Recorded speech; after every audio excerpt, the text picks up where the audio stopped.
Well, hello, good morning. It's Wednesday, October the 11th, and it's now 7:45. So I'm heading out to Cheddar Youth Hostel for a night's hosteling. But Cheddar Youth Hostel is actually about 35 miles westwards from my house, which is that way. But I'm actually heading this way. So what's all that about? I'm actually combining a night's youth hosteling with a 200-kilometre DIY by GPS Audax. I'm back on the Caribou, which is my preferred winter bike. I actually prefer the Caribou for winter riding. It just feels safer if you sort of hit muddy roads. It doesn't make me wobble. I feel a lot more stable on it, or occasionally in the dark if I hear the crunch of ice underneath. So the route, when plotted on a map, is a sort of bowl shape with an open top. So I'm actually heading out southeast, and I'm heading out towards Upavon, and when I get there I'll head due south down the Avon Valley to Amesbury. Then the bulk of the ride, over half of it, will be sort of roughly southwestish, paralleling the busy A303 trunk road. And I'll take that all the way to Langport, and then the final 20 miles are just due north over the sunset levels to Cheddar.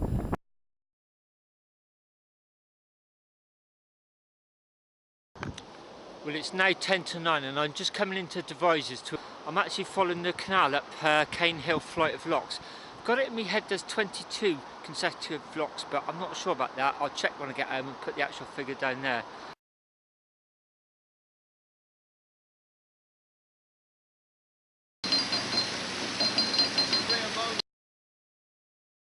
I just asked the guy actually going through one of the locks if he was going all the way down the flight, and he said yes. So I said to him, how long would that take you?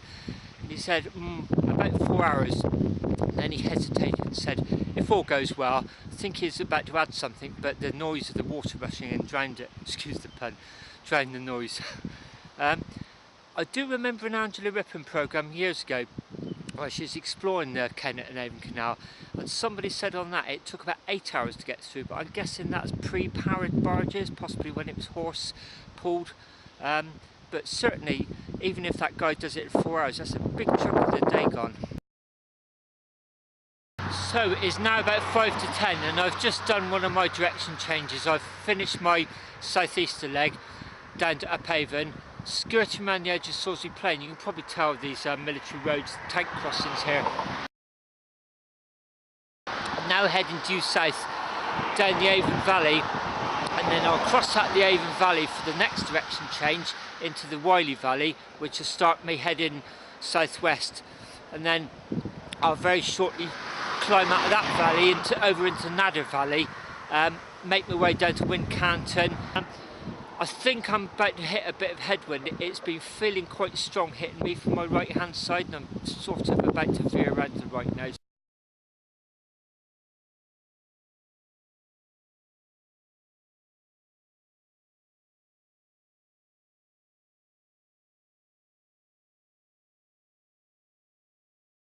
It's now 12:25 and I'm at the summit of the Chalk Downs, crossing from the Wiley Valley over to the Nadder Valley. This stretch from the Wiley over to Nadder, only a few miles due south, has been straight into the teeth of a headwind. Coming up there was quite hard.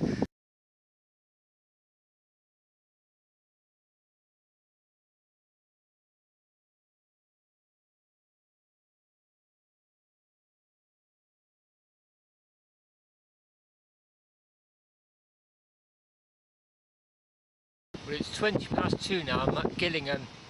I've got about 50 odd miles to go. It's actually quite hard work, this westward leg, but every now and again you do a little bit of dog leg south, and that really is quite brutal into a headwind.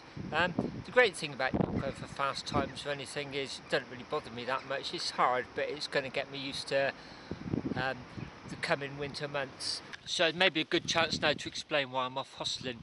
I discovered last winter I had some fantastic experiences just going off youth hosteling, combining them with the DIY 200 kilometres.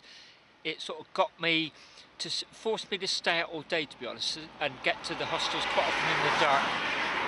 And because otherwise I'd probably just start cutting corners or taking the direct route. and had some fantastic experiences last winter, you know, just unbelievable, just by combining hosteling and DIYs. I mean, so for me, cycling, hosteling, camping, adventuring is always about the experience, not the performance. And I don't criticise people who pursue performance in any means whatsoever.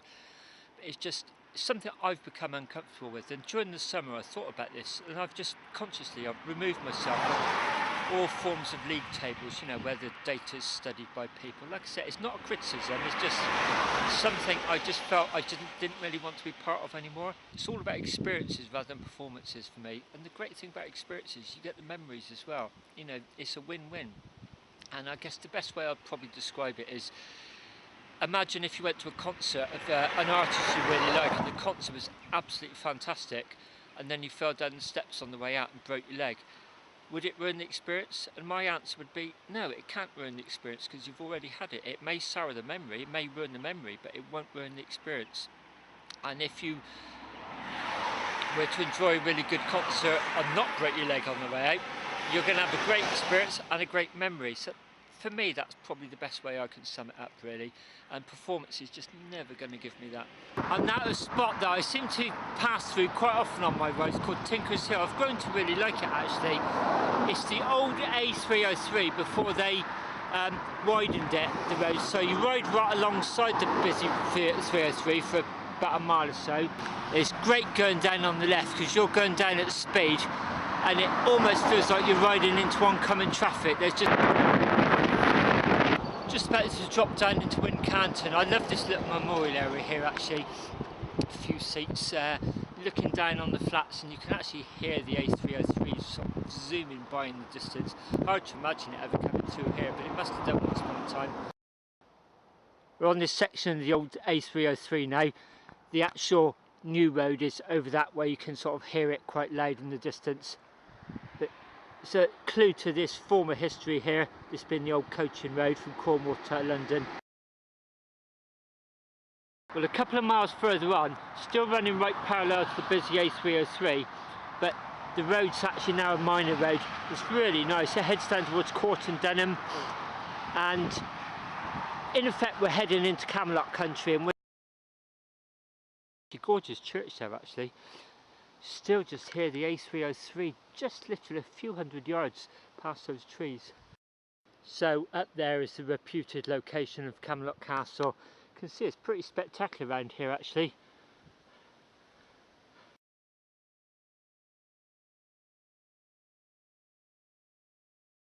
Well, it's nearly 6 PM and I'm just coming into Langport, and I actually love coming in through this archway here.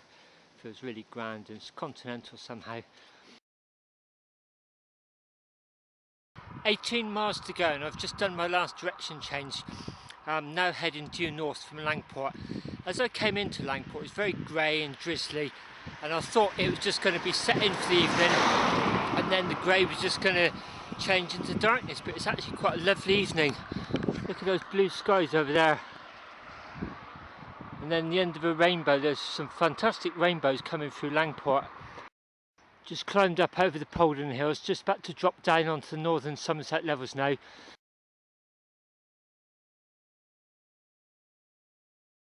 Just got here then, 8 o'clock. Last few miles were quite easy, but I did have to detour to go into Tesco to just get myself a few supplies.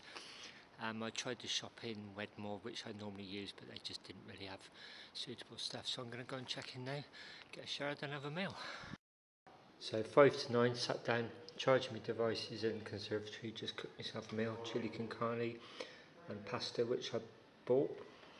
Fruit cocktail for pudding, got some bread rolls and a bottle of Cobra, which I'm going to demolish. Actually really hungry after that ride, so and it was a fairly straightforward route, but there was 3 highlights today, and I think one of them was going up Cane Hill Locks. It's been years since I've been up there, I forgot how impressive they were actually. And the other bit was from Wincanton over the sort of South Cadbury, really all the way to Langport, really. You know, started off going along very close to the A303, and then it turned south. That's quite spectacular, actually, the scenery. Again, I know it quite well, but it's been a while since I've been down there. And then I think coming into Langport it looked quite grey and wet, and I just thought, oh, here we go, this is the rain they've been forecasting. I was just expecting it to be sort of damp for the rest of the ride. And then suddenly the rain just cleared, and there's this really strange like white yellowish light, and then as the sun went down, there were some fantastic colours. There's all these rainbows as well, and not just one. You know, there were several as I sort of like went through Langport and turned the final course direction, turning north, and then just as it got dark, like I said, the colours of the sky were absolutely superb. Dark blues and purples, and it just really took ages for the sun to set. So that was really spectacular. So the hostel prices vary. Because I'm able to travel midweek, I tend to go midweek, not just for the price, because I tend to like it a bit emptier than the weekends. But this one tonight would have been £10 for the full price. I got a £3 members discount, plus I've booked an all-you-can-eat breakfast tomorrow morning. You get 10% off for pre-booking that. So bed and breakfast here has cost me £12.63. I mean, probably wouldn't even get a round of drinks with a few mates in a pub for that. That's incredible value for money. So a few of the reasons I chose Cheddar Youth Hostel for the first of this winter batch of hosteling and adventures was I've stayed here many times before, and I really like the hostel. It's going to be closing at the end of this month, early part of next month, so there's this little window to get here. And also being the first of the adventures, like I said earlier on, I wanted to keep it fairly straightforward. I didn't want a long ride today and then a long ride tomorrow. I've actually been over the Cheddar Reservoir a few times. It's a very circular reservoir. It looks like you could probably cycle all the way round, so I'm going to try and cycle around that on my way home. So this was my dormitory 4 last night. It was full completely apart from that top bunk over there. Because I got here late, I ended up getting a top bunk, which doesn't really bother me that much, so I've stripped it down already. There's the bedding I'll take downstairs to leave just before I go. Really nice under storage space, under bed storage space here, so all my stuff was neatly packed away under there. 9:30, which is really late for me. It's so relaxed actually, knowing I haven't got that far to ride back to Bath today, and I'm going to do a little bit of exploring on the way back, so a bit of a luxury today actually. So I'm just about to leave, just got my bike from the bike shed, secure overnight and dry cycle storage. My room was that one up there. There's also an annex here actually, but all in all it's a very cosy old Victorian building up a side street. Yeah. So 9:45, I'm just setting off now. Sunglasses in October, it's quite a result, isn't it? The sun's actually quite strong, it's actually dazzling me so far.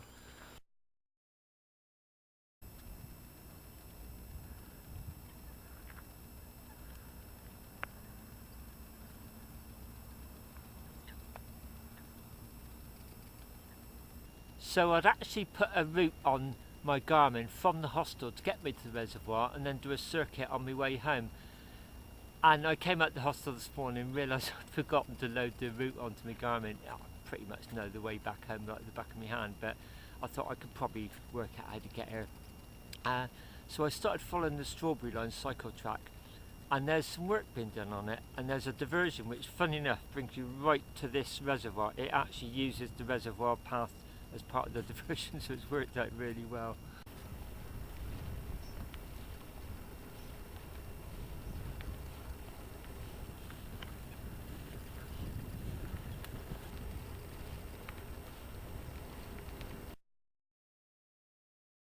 So it's 11 AM now, and I've just stopped in sunny Axbridge Square actually, middle of October, and I'm in sunglasses and short sleeves. That's not bad, is it?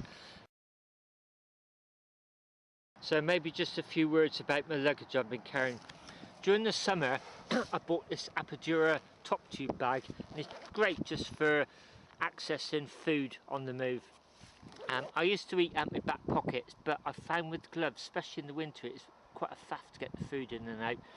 So that's really good, and it straps on very easily with Velcro straps, so I can change it between each bike I use.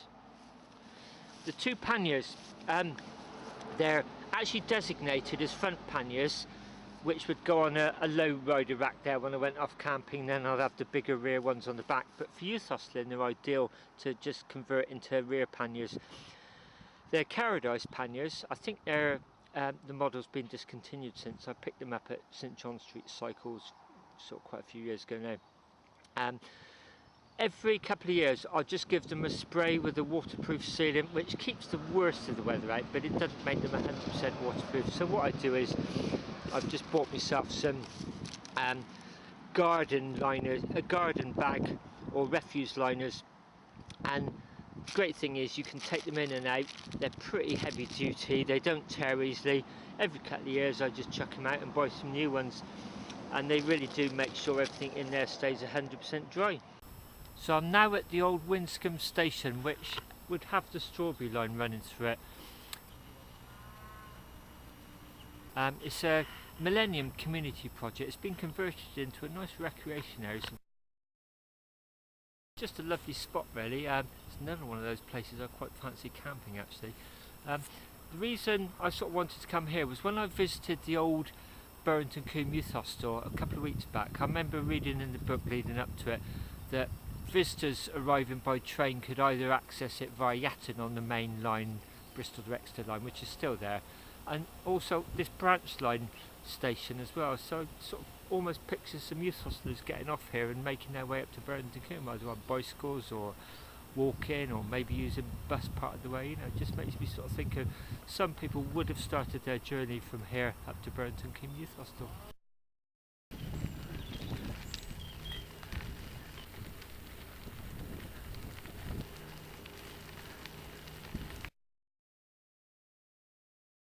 That's interesting. It's saying when the railway line was closed in 1963, the road could be constructed to run across at rail level. So here is that crossing. So you can see once upon a time there'd have been a ramp to take the bridge up over the road and then back down. And they've just removed it all.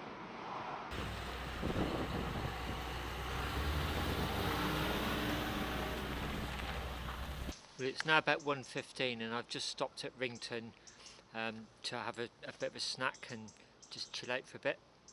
I'm heading up that way, which would take me up towards Redhill, but just before I get to Redhill I'm going to turn left and veer around the perimeter of Lowesgate Airport.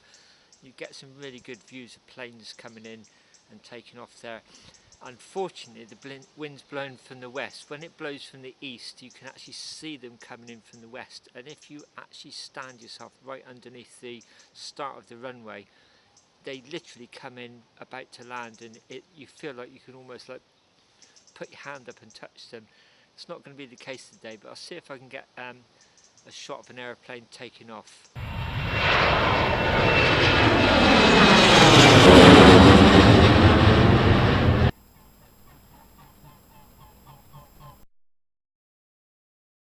So I'm now at Cheddar Youth. I'm about 10 or 12 miles from home, and quite often when I pass this spot I see that pub behind me, the Queen's Arms, and it always looks so cosy and inviting. Quite often fancy stopping there. What often happens is towards the end of a long ride it may be getting dark. I'm just keen to get home. So today I thought if it's open I'm going to stop and have a pint. As I pulled in its car park it looked quite promising, and a couple of cars there, and then I saw a sign saying closed until further notice. Mate, maybe next time.